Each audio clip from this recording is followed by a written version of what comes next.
Good morning viewers, मैं Surendra Kumar the legal warriors channel में आपका स्वागत करता हूं। आज हम पुलिस अधिनियम 1861 का यह 8वां वीडियो लेकर के आपके समक्ष उपस्थित हुए हैं। इसके पहले के 7 वीडियो ऑलरेडी चैनल पर उपलब्ध हैं। इस 8वें भाग में हम पुलिस अधिनियम 1861 की धारा 32A, 32B, 33 और धारा 34 का अध्ययन करेंगे। आइए देखते हैं कि इस अधिनियम की धारा 32A क्या कहती है। इस अधिनियम की धारा 32A क्या कहती है? सामूहिक ड्रिल, सामूहिक प्रशिक्षण आदि को निषिद्ध करने की शक्ति, आदि को निषिद्ध करने की शक्ति, ये शक्ति किसकी है? जिले का मजिस्ट्रेट, इसकी शक्ति है। हाँ, मजिस्ट्रेट ऑफ द डिस्ट्रिक्ट की पावर है। हम कौन सा सेक्शन पढ़ रहे हैं? हम सेक्शन पढ़ रहे हैं 32A। और ध्यान से सुनिएगा, 32A जब भी पढ़ा जाएगा तो सीआरपीसी की धारा 144 कैपिटल A के साथ पढ़ा जाता है।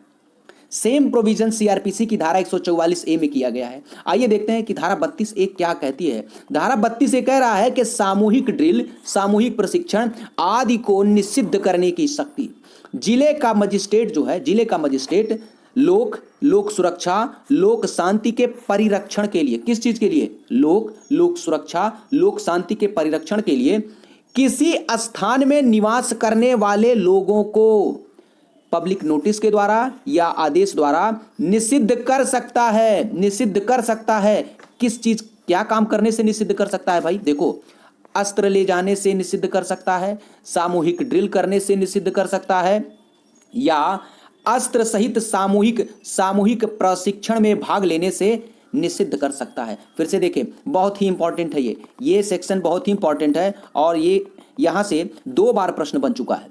आइए देखते हैं क्या कह रहा है। जिले का मजिस्ट्रेट लोक या लोक सुरक्षा या लोक शांति के परिरक्षण के लिए किसी स्थान में निवास करने वाले व्यक्ति को पब्लिक नोटिस के द्वारा या आदेश के द्वारा निषिद्ध कर सकता है। अस्त्र ले जाने, सामूहिक ड्रिल करने और अस्त्र लेकर के सामूहिक प्रशिक्षण में भाग लेने से निषिद्ध कर सकता है। ध्यान से सुनिएगा, यहां से प्रश्न बन चुका है। लेकिन क्यों निषिद्ध कर सकता है भाई? क्यों निषिद्ध कर सकता है? क्योंकि रीजनेबल एप्रीहेंशन है, युक्त आशंका है। किस चीज की? कि भय उत्पन्न हो सकता है या असुरक्षा की भावना उत्पन्न हो सकती है। इसलिए district magistrate of the district वो इस चीज का निषिद्ध कर सकता है। और अस्त्र में देख लीजिए, अस्त्र में क्या शामिल है? अस्त्र में क्या शामिल है भाई? अस्त्र ले जाने से ही निषिद्ध करेगा ना, तो अस्त्र में क्या शामिल है? अस्त्र में तो अस्त्र आता ही है, ये 4 चीजें आती हैं, लाठी, डंडा, छड़ी और बेलचा। यहां से प्रश्न एक बार बन चुका है, इसको रट जाइए। लाठी, डंडा, छड़ी और बेलचा अस्त्र में शामिल है। आइए देखते हैं इस 32A की उपधारा 2 क्या कहती है। उपधारा 2 ये कह रहा है कि ऐसा निषेध का जो आदेश है, मजिस्ट्रेट के द्वारा जो ऐसा निषेध का आदेश दिया गया है, अधिकतम 3 माह तक प्रवृत्त रहेगा, उससे आगे नहीं, अधिकतम 3 माह तक। लेकिन प्रोविजो में कह दिया गया है कि स्टेट गवर्नमेंट को पावर है कि वह फर्दर 6 मंथ उसको और बढ़ा सकता है। यानी 3 माह मजिस्ट्रेट ऑफ द डिस्ट्रिक्ट और 6 माह स्टेट गवर्नमेंट इसको बढ़ा सकता है। और उपधारा 3 क्या कह रही है? उपधारा 3 ये कह रहा है कि जो निषेध का आदेश है उसको विखंडित या परिवर्तित किया जा सकता है मजिस्ट्रेट के द्वारा, या तो स्वयं या तो पीड़ित व्यक्ति के आवेदन पर, या तो स्वयं या पीड़ित व्यक्ति के आवेदन पर मजिस्ट्रेट उस निषेध आदेश को विखंडित या परिवर्तित कर सकता है। और यही पावर उपधारा 4 में जो है स्टेट गवर्नमेंट को दी गई है कि वो भी जो है इस आदेश को परिवर्तित या विखंडित कर सकता है। कौन? स्टेट गवर्नमेंट, या तो स्वयं या पीड़ित व्यक्ति के या व्यथित व्यक्ति के आवेदन पर कर सकता है। और ध्यान से सुनिएगा, उपधारा 5 ये कह रही है कि जो प्रार्थना पत्र है वो या तो आवेदक देगा या उसका अधिवक्ता देगा, और उसको सुनने के बाद, आफ्टर हियरिंग, उसको सुनने के बाद ऐसे आवेदन को वह मजिस्ट्रेट या स्टेट गवर्नमेंट अंशतः या पूर्णतः निरस्त कर सकता है। लेकिन बेटा कारण लिखना पड़ेगा, कारण लिखना पड़ेगा उसको।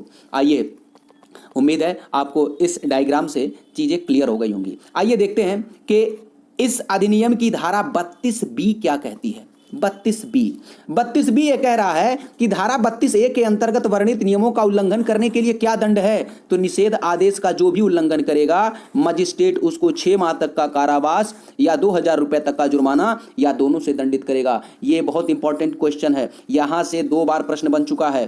ये जो जुर्माने की राशि है यहां से 1 बार प्रश्न बना है, और कारावास कितने दिन का होगा यहां से प्रश्न बना है। तो इसको दिमाग में रख लीजिएगा। 32B में कितना दंड है? 32B में कारावास 6 माह तक का और जुर्माना 2000 रुपया तक का या दोनों से दंडित किया जाएगा मजिस्ट्रेट के द्वारा।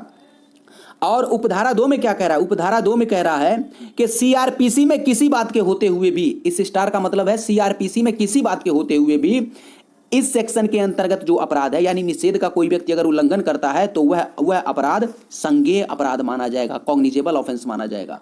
आइए देखते हैं इस अधिनियम की धारा 33 क्या कह रहा है। 33 बहुत सामान्य सी बात करता है, जनरल सी बात करता है। कह रहा है कि ठीक पूर्ववर्ती चारों धाराओं की किसी बात की बाबत यह नहीं समझा जाएगा कि उसमें निर्दिष्ट मामलों पर मजिस्ट्रेट के, जिले के मजिस्ट्रेट के साधारण नियंत्रण में हस्तक्षेप करता है। ये देखो, जो जिले का मजिस्ट्रेट है उसकी जो नियंत्रण की शक्ति है उसको सेव किया जा रहा है, सेव किया जा रहा है। कि मतलब इन चारों सेक्शन, जो ऊपर के चारों सेक्शन हैं, उनकी कोई भी बात जिले के मजिस्ट्रेट के जनरल कंट्रोल जो पावर है उसकी, उस पर जो है कोई प्रभाव नहीं डालेगा। आइए अब देखते हैं कि इस अधिनियम की धारा 34 क्या कहती है। 34 मोस्ट इंपॉर्टेंट है। उम्मीद है इस डायग्राम से आपको क्लियर हो जाएगा। लेकिन बेटा मोस्ट इंपॉर्टेंट है, यहां से प्रश्न अनेक बार बन चुका है, इसलिए इसको हम लोग बहुत बारीकी से पढ़ेंगे। 34 कह रहा है कि सड़कों पर कतिपय अपराध करने के लिए दंड, पुलिस अधिकारी की ये पावर है।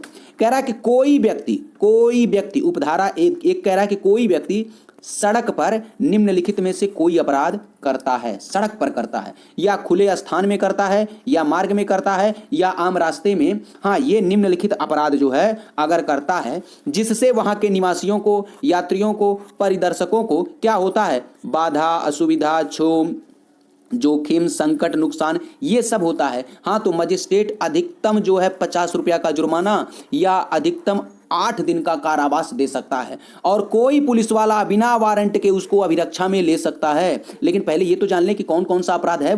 ये 8 किस्म के अपराध हैं, 8 किस्म के। पहला क्या, कौन सा अपराध है कि जो वो सड़क पर कर रहा है, खुले स्थान पर कर रहा है, मार्ग में कर रहा है या आम रास्ते में कर रहा है। कौन से अपराध है? देखिए, ढोर वध कर रहा है या बेतहाशा सवारी कर रहा है, जीव जंतु के साथ निर्दयता कर रहा है, यात्रियों को बाधा पहुंचा रहा है, विक्रय के लिए वस्तुओं को अभिदर्शित करता है, ये मोस्ट इंपॉर्टेंट है। हाँ, पटरी व्यवसायियों का चालान इसी सेक्शन 34 में किया जाता है। विक्रय के लिए वस्तुओं को अभिदर्शित करता है, पटरी पर आप व्यवसाय करेंगे तो दफा 34 के अंतर्गत आपका चालान होता है।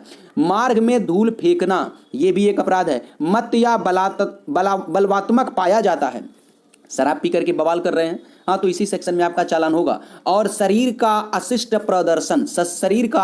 प्रदर्शन अगर ये हो रहा है तो ये भी इसी सेक्शन के अंतर्गत दंडित किया जाएगा। और संकटपूर्ण स्थानों के संरक्षण में अगर कोई व्यक्ति उपेक्षा कर रहा है तो उसको भी इसी सेक्शन के अंतर्गत दंडित किया जाएगा। और एक चीज का विशेष ध्यान दीजिएगा, ये उपधारा 1 केवल शहरों में लागू होता है, केवल शहरों में, ग्रामीण क्षेत्रों में लागू नहीं होता है। इसलिए इसको हमने विशेष तौर से यहां इंगित कर दिया है कि उपधारा 1 केवल शहरों में लागू होता है। आइए देखते हैं उपधारा 2 क्या कह रहा है भाई। उपधारा 2 ये कह रहा है कि स्टेट गवर्नमेंट नोटिफिकेशन जो है गजट में प्रकाशित करके ग्रामीण क्षेत्रों में भी उपधारा 1 को लागू कर सकता है। क्या गजब का प्रोविजन है, समझिए, फिर से समझिए। स्टेट गवर्नमेंट जो है नोटिफिकेशन जारी करके गजट में ग्रामीण क्षेत्रों में यह उपधारा 1 लागू कर सकता है। और उपधारा 3 कहता है कि उपधारा 2 में अगर कोई नोटिफिकेशन जारी किया गया है तो उस उपधारा 1 की जो लागू होने की समयावधि है कितनी होगी, ये भी तय कर दिया जाएगा। और क्या सभी अपराधों में लागू होता है या किसी अपराध के संबंध में लागू होता है। देखिए, 8 किस्म के अपराध हैं, तो क्या सभी अपराधों के संबंध में लागू होता है या किन्हीं अपराधों के संबंध में, ये स्टेट गवर्नमेंट की एक्सक्लूसिव पावर है। उम्मीद है आपको पसंद आएगा ये वीडियो और डायग्राम के माध्यम से आपको अच्छे से समझ में आएगा। किसी भी प्रकार का कोई सुझाव हो तो आप कमेंट कर सकते हैं। और इस वीडियो में जो PDF है, अगर उसकी किसी स्टूडेंट को ज़रूरत हो, अगर आवश्यकता हो, तो वो कमेंट कर सकते हैं, फ्री ऑफ कॉस्ट उन्हें उपलब्ध कराया जाएगा। धन्यवाद।